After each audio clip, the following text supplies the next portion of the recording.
Welcome to our fall virtual seed meeting.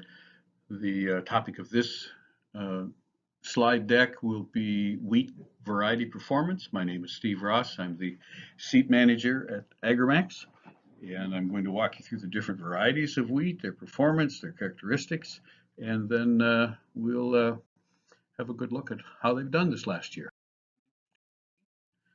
Um, All of the data that I'm going to present is already on our website at agrimaxllc.com.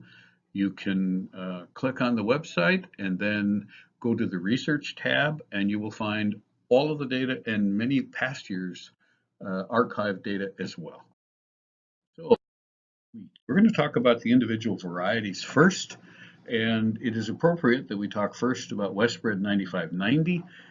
This is a CSO variety, meaning that it is to be sold as certified seed only. In other words, you can't save seed from this one. It's from Westbred. It is our best seller, has been for a couple of years for a lot of good reasons. It is very short, it has stiff straw. Protein levels about 2/10 under Westbred Mayville, medium early maturity. And if we compare it to Mayville for yield, this thing has a significant yield advantage most times. You will find some instances when that's not true, but the vast majority of the time it is our yield leader. On scab, it is rated moderate. So in the University of Minnesota scale of 1 to 9, Mayville is a 7, and this one is a 6, so it's slightly better. But that means that it's also an intensive management wheat, and it would be not a good idea to try to plant this and not put a fungicide budget into your plan. 9479, like 9590, this is a Mayville by Glen Cross, and it is also CSO. This one is a little taller than 9590. It's about a day earlier. The nomenclature for the Westbred varieties, you can tell the relative maturity by looking at the second digit. So whereas a 4 is 1 less than a 5, it's a day earlier than 9590. So it's Mayville height, so it's about 3 inches taller than 9590. Has the same rating on scab tolerance. It's a 6 on the Minnesota scale, but this one runs about 4/10 of a point above Mayville on protein, so it's an excellent combination of yield and protein. Not quite the yield of the 9590, but very close. And actually, its straw strength is slightly better than the 9590. Right, that would be our second best seller in our portfolio. 9719, another sister wheat, comes from the same cross, Mayville by Glen, also CSO. This one's a little bit taller. It's Mayville height, very good stress tolerance. We see that it's handling sugar beet ground or light ground very well. Again, it's a 6 on scab. It's medium to late. You can see the 7 in the number indicates a little bit later, a couple days later than 9590. This one has exceptional test weight. And so this really is a very good variety. I think that it has been overshadowed by its two sisters, and had it been released more standing on its own, it would have probably caught a great deal more attention than it has. But it too is an excellent wheat, particularly if you've got wheat going onto old sugar beet ground or following sunflower, something like that. Then we've got Westbred Mayville. Now this is not a CSO variety. Once a variety is released not CSO, it is impossible to go back and redo that. So it is still just protected by the PVP 94 rules. You can save seed, but you cannot sell it to your neighbor. Mayville, as you know, it has excellent yield potential. It's a 3 on straw strength, stands well, great protein, and of course it's a 7 on scab, so it does need to be very intensively managed.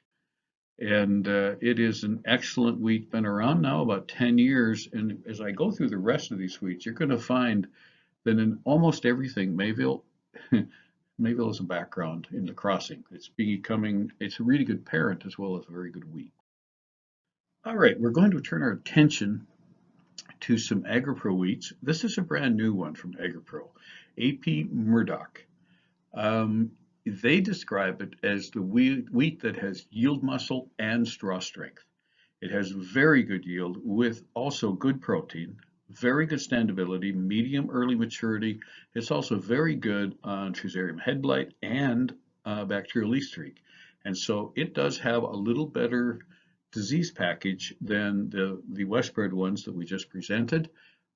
We had excellent results with it. We had 3 different growers with this variety this year, and they were all well into the 80s. And actually, for all 3 growers, it was their best wheat. So we were very impressed with it. It did very well in our trials, and you will see that it won our strip trial. Um, the nice thing about this one is that it does have a better disease package. That doesn't mean that you shouldn't be using a fungicide on it. It's just that there's some more inherent ability to resist diseases. This one is not a CSO variety. This one can be saved for seed if you should decide that you want to do that. This one has also been in high demand, and at this time we are in a sold out position on this one. Um, it may change a little bit. We may get some freed up after a while once we get it all clean and we know exactly what we've got. But at this time, this one is basically in a sold out position.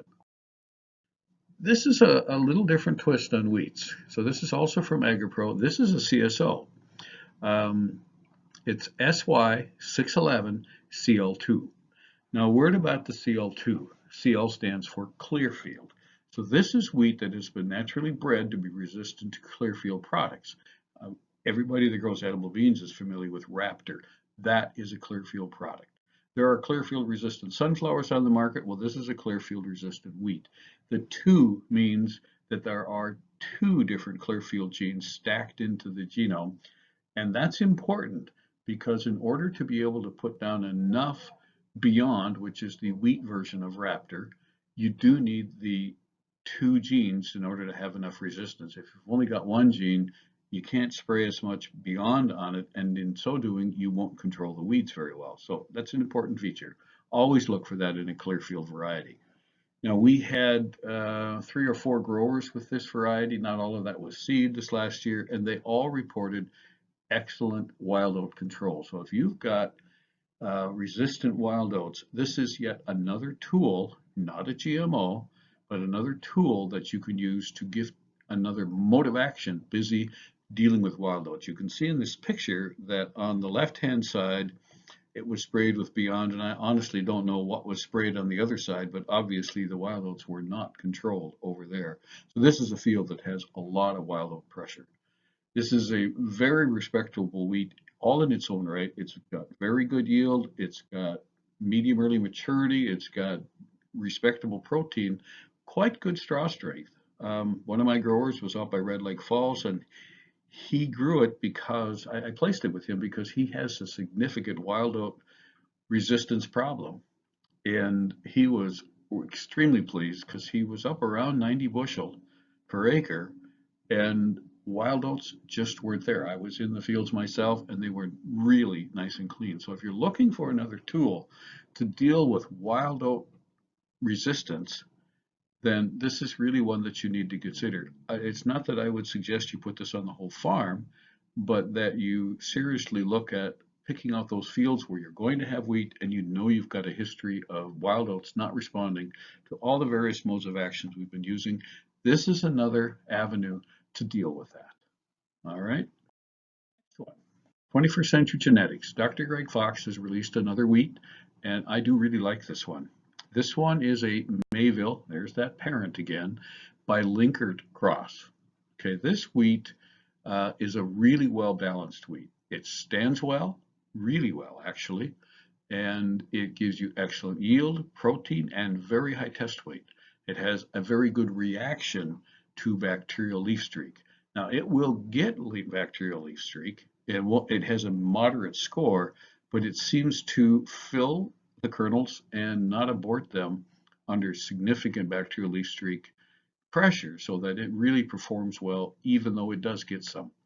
It's an MS to S on fusarium, which means it's probably about a 5 on the Minnesota scale, so it's a little better than the West Breds, but that means this is also an intensive management wheat.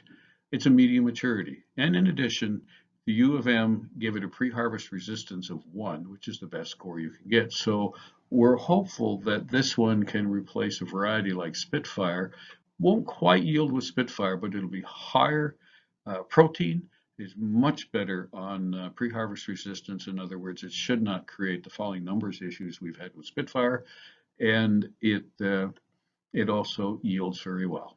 So this is one we think you should take a look at. We have sold a significant amount of it at this time, but we are not out. So if you think this looks interesting to you, and it is a CSO variety, get a hold of one of our salesmen and get. Finally, the University of Minnesota has released a new one called Torgy. Torgy is named for Dave Torgerson, who was the head of the Minnesota Wheat Council, the executive director for many, many years. And so they honored him with a wheat in his name, and it does a lot of things right. They say that it is a good combination of yield, protein, and straw strength, and it is a very good yielder. It does have good protein. It's medium maturity. It has a good rating for FHB and bacterial leaf streak, and it has a good rating for pre-harvest sprouting. But I would ask you to pay attention to the lodging scores in our trials. We'll be seeing them shortly. It did lodge in all 4 of our locations, and we did take scores on that. It wasn't terrible, but it really would be the weakest straw variety of all that we're selling. Um, it was even a little weaker than Valda. Not much, but a little. And so it might be something where this is be a really good wheat, I'm sorry, sugar beet ground wheat where you're following beets. And I think we need to be careful where we place it because even though it's billed as a very stiff strawed variety, at least this last year, it did not look that way, but better than still many other varieties, just not among the best. Okay, let's take a look at the wheat summary from this last year. We had, again, 4 locations, Crookston and Fisher, Minnesota, and Crystal and Thompson, North Dakota. Not surprising, TCG Spitfire won the trial. That has always been just an excellent yielder.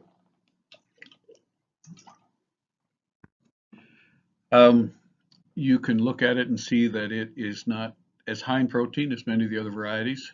And that's followed by 9479, then 9590, Mayville, Murdoch, Wildcat, and Wildcat a second time at a different seed rate, and then Torgy. And I find it very interesting that we have 7 different varieties for sale, and they are all from here up to here. So they're all in the top tier. Well, excuse me, 611 is down here.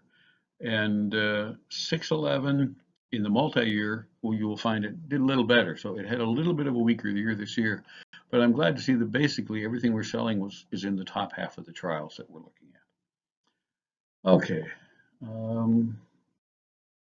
this is the multi-year data, and you will see that in a multi-year basis again, it's Spitfire, then 9479, and then Wildcat.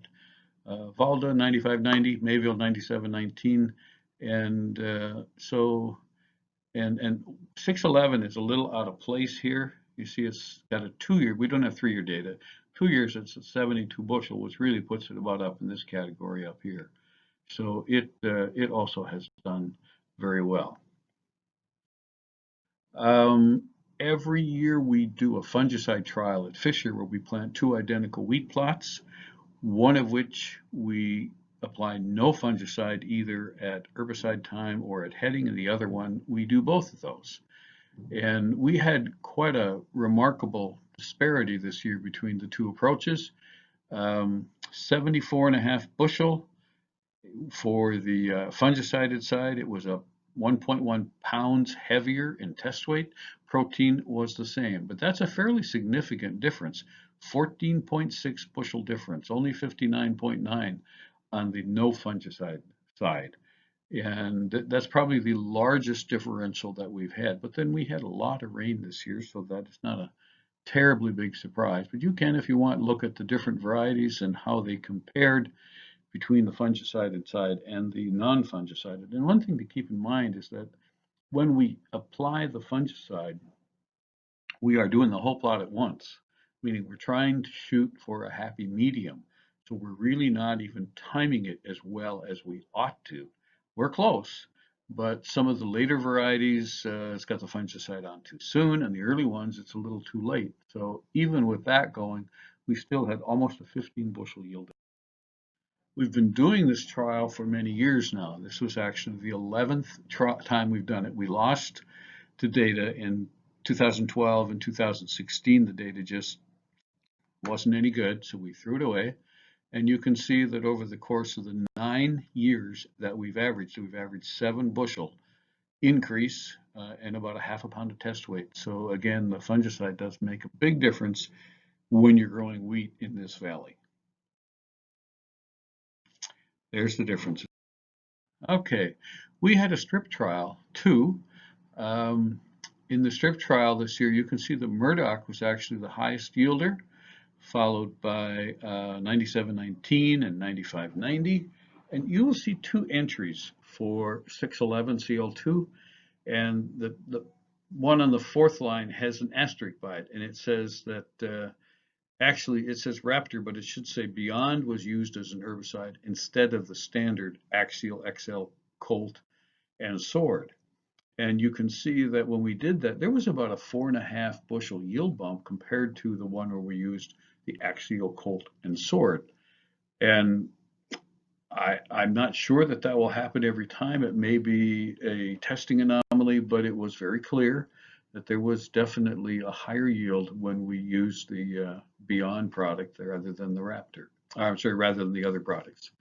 So that was our strip trial, multi-year data, and it basically tells you the same thing. 3-year average, 9719 actually is the highest yielder, followed by 9590, 9479, and then Mayville. So that is a quick rundown of the wheat variety performance for this next year. And here is a slide with all of our different salespeople listed and their phone numbers, as well as our main office number.